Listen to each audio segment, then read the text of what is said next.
Good afternoon, I'm Christopher Singh. I'm a partner in the Freeths employment team. You may have seen that the government are actively encouraging people back to work, but you may have also seen that some staff are not so keen to return in the current circumstances. And what I'm going to do is flag up some key points to be aware of if there is a reluctance from staff to return. I am talking in more detail about these points at a webinar we're running on the 4th of June. And I think in the chat box, there'll be a link to that. So feel free to join into that and get the further detail in the future. This is very much a whistle-stop tour.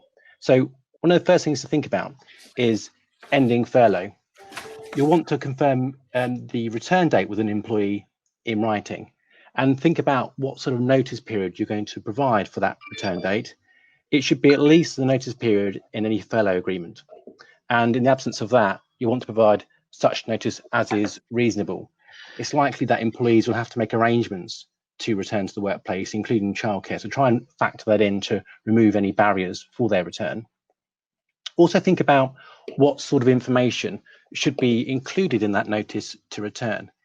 ACAS have created a really useful template, and it's worth having a look at and considering whether that should form the basis of the notification for return.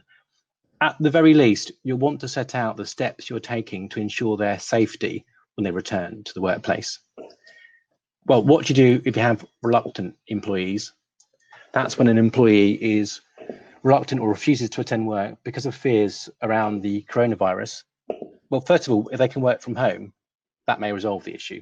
So that's the first step. But assuming they can't work from home, the best thing to do is to engage with them to work out the particular issues in their case. The sort of mantra here is communication, communication, communication. There's been a lot of talk around social distancing, which is a phrase I don't particularly like. It's physical distancing. So metaphorically, reach out to your staff and ask them what the issue is. And once you've done that, listen to what they've got to say and consider it in light of the current public health advice. Consider whether there may be some sort of discriminatory reason why refusing home working may be an issue. And that may include redeploying them into a different job if their current job can't be done from home. See if you can reach a different agreement. That's either for a return in a different way or some other form of leave. That could include unpaid leave, perhaps holiday, and if appropriate, them staying on furlough.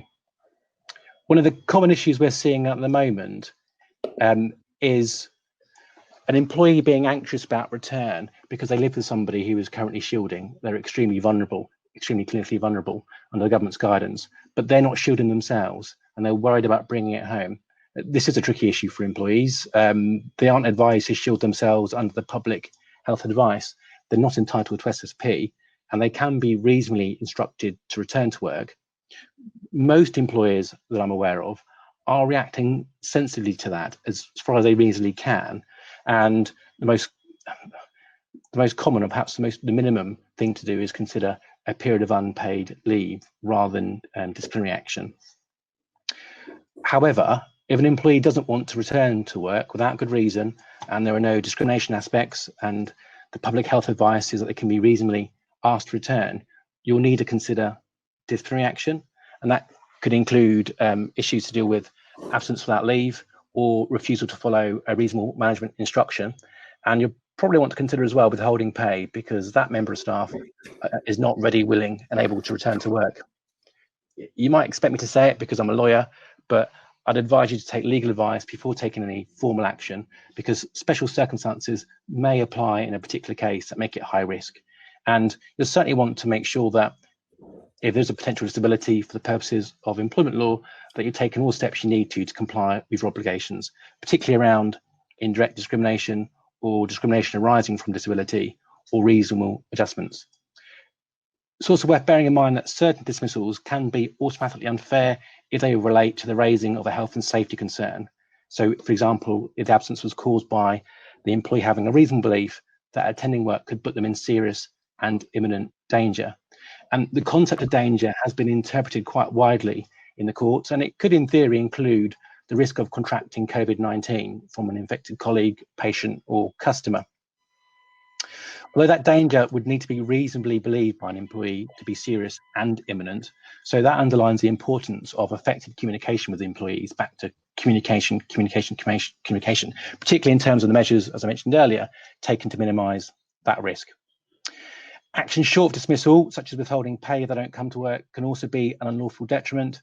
And even if it's not reasonable for an employee to assert that there is a serious and imminent danger, it is possible that a disclosure around health and safety or some other legal obligation could be considered whistleblowing, and a dismissal flowing from that could also be unfair. So, in summary, employers should carefully consider an employee's justification for failing to attend work in the context and on a case-by-case basis. And as I mentioned before, I'm talking about that in more detail on the 4th of June, so please sign up for that if it would be of interest. That concludes what I'm going to say, so I'll pass over to my colleagues.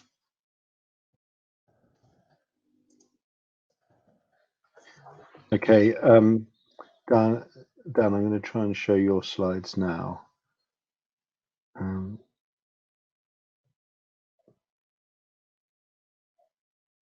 So just do that.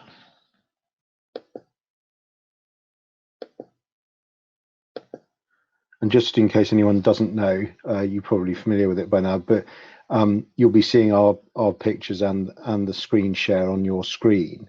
If you double click on the section that's got the screen share in, then that'll take up the whole screen and spare you having to look at too much of our ugly mugs, which is probably for the best.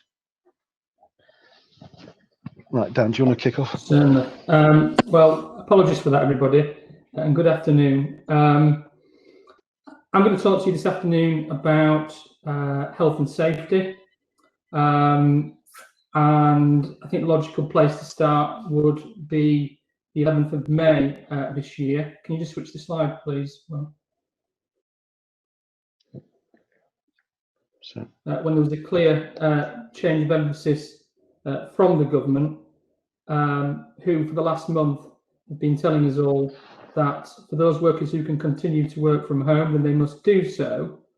But if that's not possible, then workers should be encouraged to return to work, providing that their environment is COVID secure.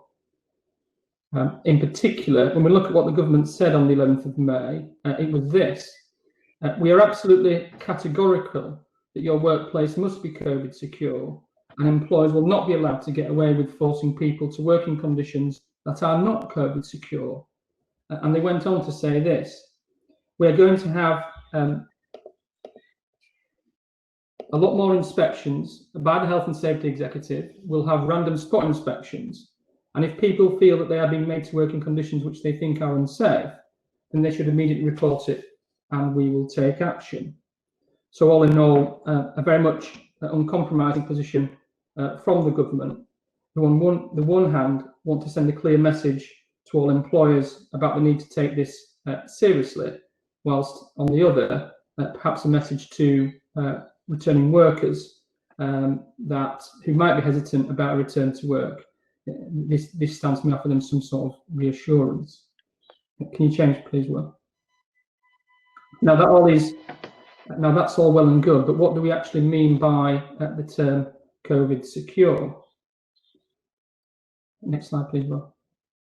Well, in essence, employers need to consider and follow the government guidance, which was also published on the 11th of May this year. And as you can see from the slide here, there are 8 separate government publications that concern 8 different work environments. There are 2 examples on the screen here relating to construction and factories, but there are also other publications relating to offices, laboratories, and other workplaces also. Next slide, please, Mark. In terms of what the guidance says, they are all similar in the sense that they are focused around the government's 5 steps, or as I like to call them, the 5 golden rules, which essentially say this. First and foremost, as I've already mentioned, employees must continue to work from home if possible. If that's not possible, then employers are under a legal duty to carry out specific COVID-19 risk assessments so as to reduce the risk of transmission as far as is reasonably practicable, in line with their requirements under the Health and Safety at Work Act. With that in mind, the government have made it clear, as have the Health and Safety Executive, that consultation with the workforce is imperative as part of this process. Next, employers must introduce an enhanced cleaning regime, for instance, focusing on hotspot areas such as restrooms and other areas such as door handles, keyboards, printers, items that you would expect to have a lot of contact. And finally, employers are under an obligation to implement the social distancing measures, which essentially say this. In the first instance, they should endeavour to maintain 2 metres where possible. And if that's not possible, then they need to manage the transmission risk. And what that means in clear terms is this. They need to consider whether they should be carrying out the activity at all. And if they do carry out the activity, then they need to limit that activity and consider additional steps such as the installation of plastic screens, and in terms of face-to-face working, that needs to be avoided, in preference for side-to-side working or indeed back-to-back. Next slide, please, Rob.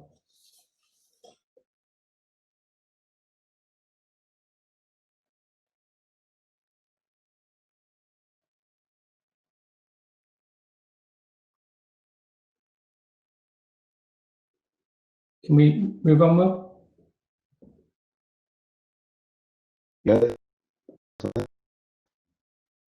In terms of the future, well, what does it look like? Well, employers should expect an increase of reports to the Health and Safety Executive.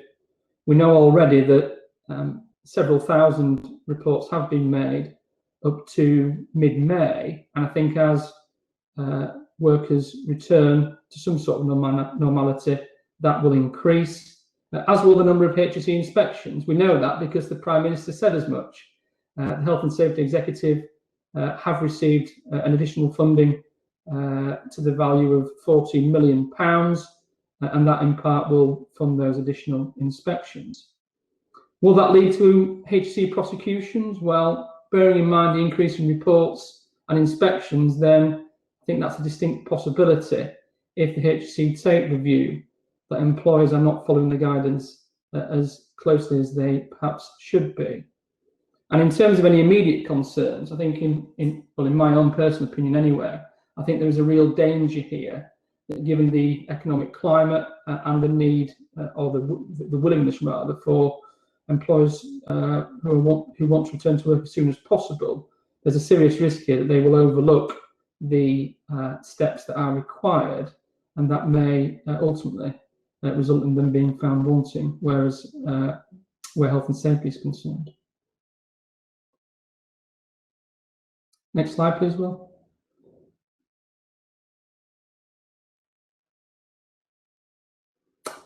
I hope that's clear as an overview. It is a whistle-stop tour of key issues which employers need to consider from a health and safety standpoint. But as Christopher's already mentioned, we are hosting a more detailed webinar on Thursday of this week, when of course I'll be exploring these issues in more detail, and I'll be happy to answer any questions that anybody may have.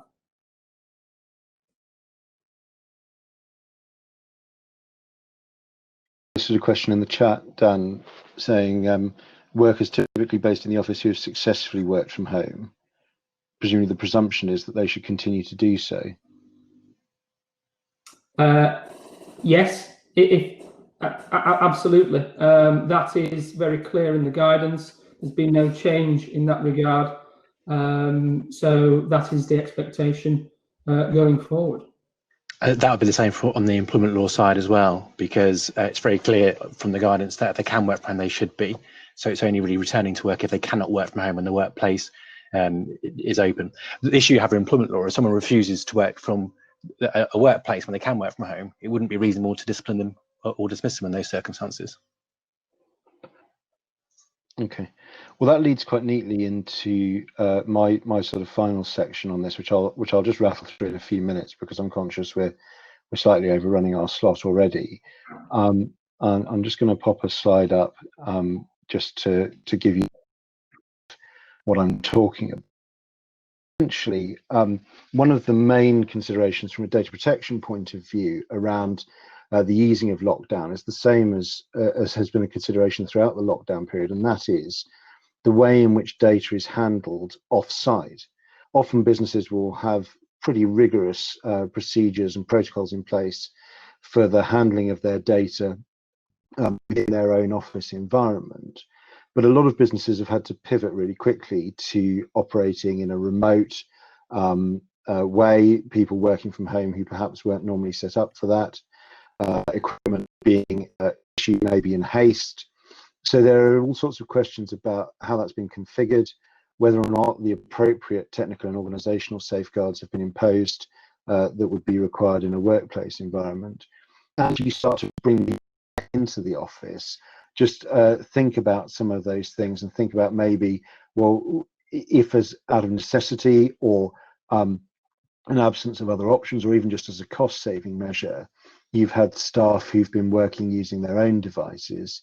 How are you going to make sure that you're capturing all of the data that's been located on those devices, data processed, and actually return it to like within your environment?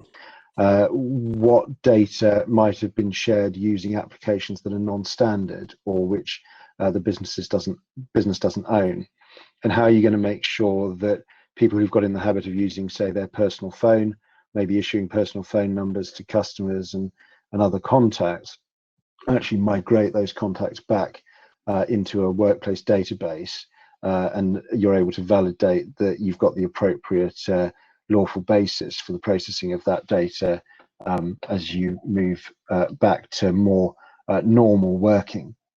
The other big consideration, which I'll just touch on again, with apologies for the haste, is really around the testing. And this is something which both of the other guys have already talked about in the context of both employment and the health and safety perspective. But in order to satisfy the requirements that they've mentioned, one of the things that you're going to be doing is collecting and processing quantities of special category data.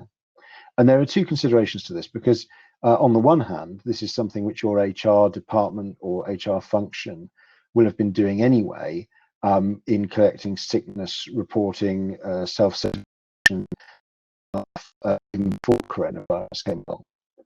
But you might be needing to share that data with the wider personnel in your business in a way that you didn't have to previously.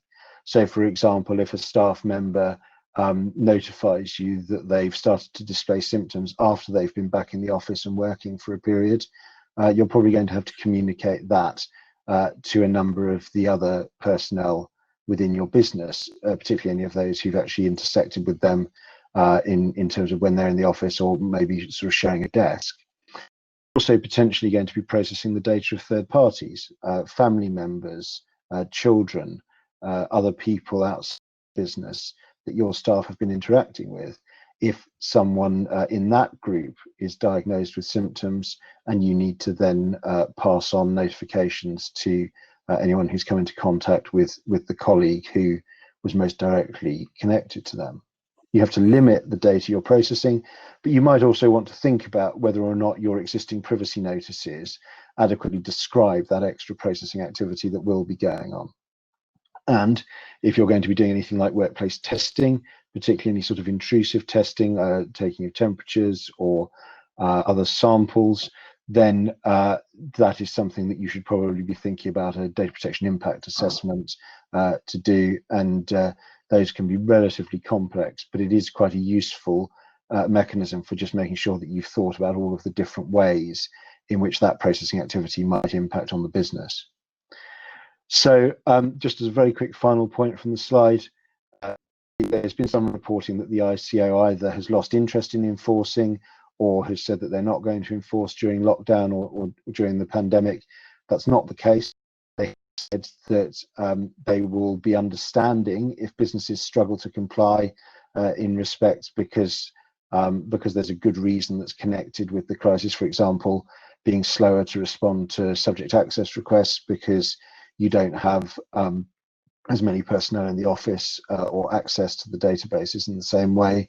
But it's very clear that enforcement is still going on. There is still interest in investigation, and businesses should be very wary of taking advantage of the pandemic as an excuse to stop worrying about compliance and adherence to the regulatory regime.